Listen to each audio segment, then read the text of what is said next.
ನಮಸ್ಕಾರ. ಎಲ್ಲ ಕನ್ನಡ ಕುಲಕೋಟಿಗೂ, ಎಲ್ಲ ಕನ್ನಡಾಭಿಮಾನಿಗಳಿಗೂ ಕನ್ನಡವೇ ಉಸಿರು, ಕನ್ನಡವೇ ಹಸಿರು ಅನ್ನುವಂತಹ ಎಲ್ಲ ನನ್ನ ಆತ್ಮೀಯ ಬಂಧುಗಳಿಗೂ ಕನ್ನಡ ರಾಜ್ಯೋತ್ಸವ ಆರ್ಥಿಕ ಶುಭಾಶಯಗಳು. ನಾನಿವತ್ತು ಒಂದು 2 ವಿಷಯಗಳನ್ನು ತಿಳಿಸ್ಕೊಡೋಕ್ಕೆ ಪ್ರಯತ್ನ ಪಡ್ತೀನಿ. ಮೊದಲನೆಯದು, ಜ್ಞಾನಪೀಠ ಪ್ರಶಸ್ತಿ ಅಂದರೆ ಯಾರು ಕೊಡ್ತಾರೆ, ಏನು ಅನ್ನೋದ್ರ ಬಗ್ಗೆ ಪರಿಚಯ ಮಾಡ್ಕೊಳ್ಳೋಣ. ಈ ಜ್ಞಾನಪೀಠ ಪ್ರಶಸ್ತಿಯನ್ನು ಕೊಡುವವರು ಟೈಮ್ಸ್ ಆಫ್ ಇಂಡಿಯಾ ಒಡೆತನದ ರಮಾ ಜಯಂತ್ ಮತ್ತು ಸಾಹು ಶಾಂತಿ ಪ್ರಸಾದ್ ಜೈನ್ ಅನ್ನುವಂಥ ಇಬ್ಬರು ದಂಪತಿಗಳು ಯೋಚನೆಯನ್ನು ಮಾಡಿದ್ರು. ನಮ್ಮ ಭಾರತದಲ್ಲಿ ಒಂದು ಜ್ಞಾನಪೀಠ ಪ್ರಶಸ್ತಿಯನ್ನು ಸ್ಥಾಪನೆ ಮಾಡಬೇಕು ಅನ್ನುವಂಥ ಯೋಚನೆಯನ್ನು ಮಾಡಿ ಅವರು ಜಾರಿಗೆ ತಂದಿದ್ದು ಮೇ 21, 1961ರಲ್ಲಿ ಸ್ಥಾಪನೆ ಮಾಡಿದ್ರು. ಇದೊಂದು ಖಾಸಗಿಯಾದ ಪ್ರಶಸ್ತಿ. ಆದರೆ ಇದೊಂದು ಜ್ಞಾನಪೀಠ ಪ್ರಶಸ್ತಿ ಅನ್ನೋದು ಅತಿ ಅಮೂಲ್ಯವಾದಂತಹ ಒಂದು ಹಿರಿಮೆಯ ಸಂಕೇತ. ನಮ್ಮ ಭಾರತದ ಒಂದು ಜ್ಞಾನಿಗಳನ್ನು ಗುರುತಿಸುವಂಥದ್ದು ಅನ್ನುವಂತಹ ಅದು ಭಾರತೀಯ ಜ್ಞಾನಪೀಠ ಪ್ರಶಸ್ತಿ ಪ್ರತಿಷ್ಠಾನ ಅನ್ನೋ ಒಂದು ಸಂಸ್ಥೆ ಅಂತ ಮಾಡಿಕೊಂಡು ಅದರ ಮುಖಾಂತರ ಕೊಡ್ತಾ ಇದ್ದಾರೆ. 1961ರಲ್ಲಿ ಸ್ಥಾಪನೆ ಆಯಿತು.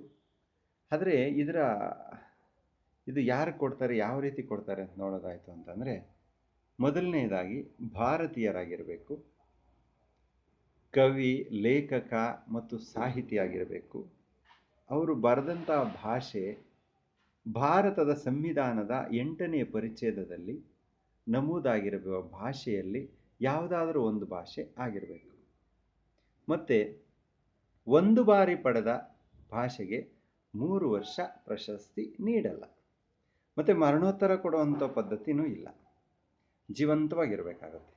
ಒಮ್ಮೆ ಪಡೆದವರಿಗೆ ಮತ್ತೆ ಕೊಡಲ್ಲ. ಈ ರೀತಿ ಕೆಲವು ನಿಬಂಧನೆಗಳು ಇದೆ. ಜ್ಞಾನಪೀಠ ಪ್ರಶಸ್ತಿ ಮೊಟ್ಟ ಮೊದಲ ಬಾರಿಗೆ ಯಾವುದಾದ್ರೂ ಒಂದು ಗ್ರಂಥ, ಒಂದು ಕಾವ್ಯ ಇದನ್ನು ಗುರುತಿಸಿ ಜ್ಞಾನಪೀಠ ಪ್ರಶಸ್ತಿಯನ್ನು ಕೊಡ್ತಾಯಿದ್ರು. ಆಗ ಪ್ರಾರಂಭದಲ್ಲಿ ಇದರ ಹಣ ಕೊಡ್ತಾ ಇದ್ದಿದ್ದು 5 ಲಕ್ಷ ಕೊಡ್ತಾಯಿದ್ರು. ಮತ್ತು 5 ಲಕ್ಷ ಪ್ರಶಸ್ತಿ ಪತ್ರ, ವಾಗ್ದೇವಿ ಪ್ರತಿಮೆಯನ್ನು ಒಳಗೊಂಡಂತಹ ಈ ಜ್ಞಾನಪೀಠ ಪ್ರಶಸ್ತಿಯನ್ನು ಕೊಡ್ತಾಯಿದ್ರು. ಮತ್ತು ಆಮೇಲೆ ತದನಂತರ ಅದನ್ನು ತಿದ್ದುಪಡಿ ಮಾಡಿ ಒಟ್ಟಾರೆ ಲೇಖಕ ಅಥವಾ ಕವಿ ಯಾರಾದರೂ ಆಗಲಿ ಒಂದು ಭಾಷೆಯಲ್ಲಿ ಅವರು ಎಷ್ಟು ಕೃಷಿ ಮಾಡಿರ್ತಾರೆ, ಎಷ್ಟು ಕೃತಿಗಳನ್ನು, ಎಷ್ಟು ಇದನ್ನು ಬರೀತಾರೆ, ಅದನ್ನೆಲ್ಲ ಅವಲೋಕನ ಮಾಡಿ ಕೊಡುವಂತಹ ಪರಿಪಾಠ ಜಾರಿಗೆ ಬಂತು. ಈಗ ಮೊದಲನೇ ಪ್ರಶಸ್ತಿ ನಮ್ಮ ಭಾರತಕ್ಕೆ ಸಿಕ್ಕಾಗ, ನಮ್ಮ ರಾಷ್ಟ್ರಕವಿ ಕುವೆಂಪುರವರಿಗೆ ಸಿಕ್ಕಾಗ ರಾಮಾಯಣ ದರ್ಶನ ಮೂಲಕ ಅದು ಕೊಟ್ಟರು. ಮತ್ತು ತದನಂತರ ಈಗ ಲಾಸ್ಟಲ್ಲಿ ಕೊನೆಯಲ್ಲಿ ಕೊಟ್ಟಂಥವರು ಒಟ್ಟಾರೆ ಸಾಹಿತ್ಯ ಕೃಷಿ ನೋಡಿ ಕೊಟ್ಟಿದ್ದಾರೆ. ಈ ರೀತಿಯಾಗಿ ಜ್ಞಾನಪೀಠ ಪ್ರಶಸ್ತಿ ಅನ್ನೋದು, ಮತ್ತು ನಮ್ಮ ಭಾರತದಲ್ಲಿ ಹೆಚ್ಚು ಜ್ಞಾನಪೀಠ ಪ್ರಶಸ್ತಿಗಳನ್ನು ಪಡೆದಂತಹ ಕೀರ್ತಿ ನಮ್ಮ ಕನ್ನಡಕ್ಕಿದೆ. ಅಕ್ಕಪಕ್ಕ ಸಹೋದರ ಭಾಷೆಗಳನ್ನು ಹೋಲಿಕೆ ಮಾಡಿದಾಗ ನಮಗೂ ಅವ್ರಿಗೂ ತಗೊಂಡಿರೋದ್ರಲ್ಲಿ ತುಂಬ ವ್ಯತ್ಯಾಸಗಳಿದೆ. ಈಗ ತೆಲುಗು ನೋಡಿ 3 ಜ್ಞಾನಪೀಠ ಪ್ರಶಸ್ತಿ, ತಮಿಳು ಅಷ್ಟೇ ಒಂದು 2-3 ಇರ್ಬೋದೇನೋ, ಸರಿಯಾಗಿ ಗೊತ್ತಿಲ್ಲ ನನಗೆ. ಅದೇ ಕನ್ನಡದಲ್ಲಿ 8 ಜ್ಞಾನಪೀಠ ಪ್ರಶಸ್ತಿಗಳು 2010ರಲ್ಲಿ ಬಂದಿತ್ತು, ಕೊನೆ 8ನೇ ಜ್ಞಾನಪೀಠ ಪ್ರಶಸ್ತಿ. ಆಮೇಲೆ ಬರಲಿಲ್ಲ, ಬಂದಿದ್ರೆ ಇನ್ನೂ 1-2 ಆಗ್ತಿತ್ತು. ಮುಂದೆ ಸಿಗಲಿ ಅಂತ ಆಶಿಸ್ತಾ, ಮತ್ತು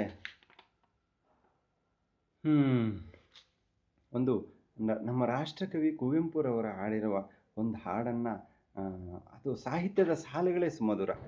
ಹೇಗಿದೆ ಆ ಸಾಹಿತ್ಯದ ಸಾಲುಗಳು ಅಂತಂದರೆ, ಅದು ಪ್ರತಿಯೊಂದರಲ್ಲೂ ನಾವು ಆ ಸಾಹಿತ್ಯವನ್ನು ಕೇಳಬೇಕು. ಅದು ಸಾಹಿತ್ಯ, ಅದಕ್ಕೆ ರಾಷ್ಟ್ರಕವಿ ಅನ್ನೋ ಬಿರುದು ಬಂದಿರೋದು ಅಂತ ಅನಿಸುತ್ತೆ. ಯಾಕಂದರೆ ಈ ಸಾಲುಗಳು ನೋಡಿ, ಎಲ್ಲಾದರೂ ಇರು, ಎಂತಾದರೂ ಇರು, ಎಂದೆಂದಿಗೂ ನೀ ಕನ್ನಡವಾಗಿರು.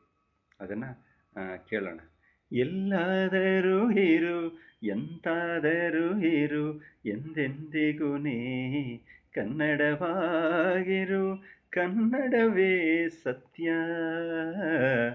ಕನ್ನಡವೇ ನಿತ್ಯ, ಕನ್ನಡ ಗೋವಿನ ಓ ಮುದ್ದಿನ ಕರು, ಕನ್ನಡ ಗೋವಿನ ಓ ಮುದ್ದಿನ ಕರು, ಕನ್ನಡತನ ಹೊಂದಿದ್ದರೆ ನೀ ನಮಗೆ ಕಲ್ಪತರು, ಕನ್ನಡವೇ ಸತ್ಯ,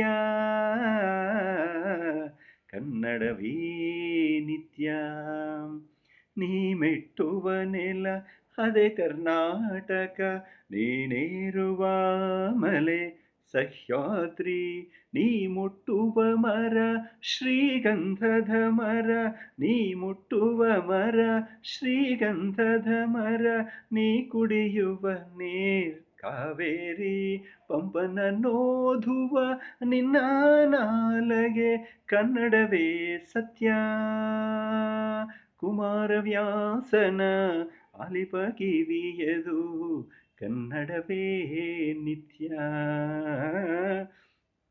ಎಲ್ಲಾದರೂ ಇರು ಎಂತಾದರೂ ಇರು, ಎಂದೆಂದಿಗೂ ನೀ ಕನ್ನಡವಾಗಿರು, ಕನ್ನಡವೇ ಸತ್ಯ, ಕನ್ನಡವೇ ನಿತ್ಯ.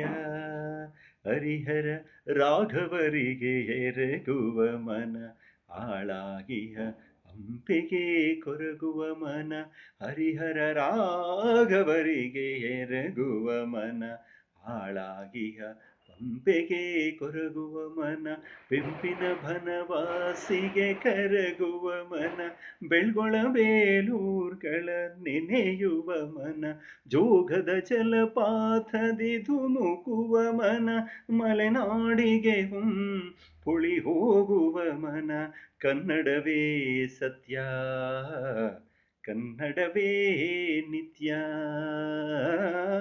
ಎಲ್ಲಾದರೂ ಇರು ಎಂತಾದರೂ ಇರು, ಎಂದೆಂದಿಗೂ ನೀ ಕನ್ನಡವಾಗಿರು, ಕನ್ನಡವೇ ಸತ್ಯ, ಕನ್ನಡವೇ ನಿತ್ಯ.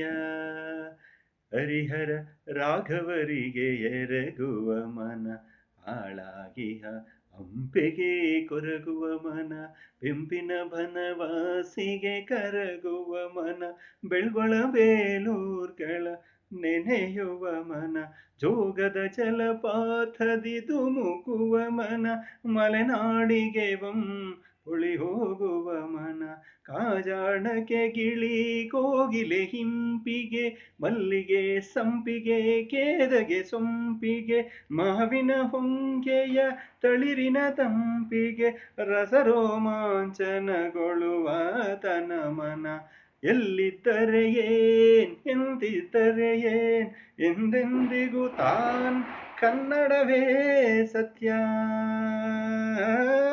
ಕನ್ನಡವೇ ನಿತ್ಯ, ಅನ್ಯವೆನ್ನೆಲ್ಲವೂ ಮಿಥ್ಯ. ಎಲ್ಲಾದರೂ ಇರು ಎಂತಾದರೂ ಇರು, ಎಂದೆಂದಿಗೂ ನೀ ಕನ್ನಡವಾಗಿರು.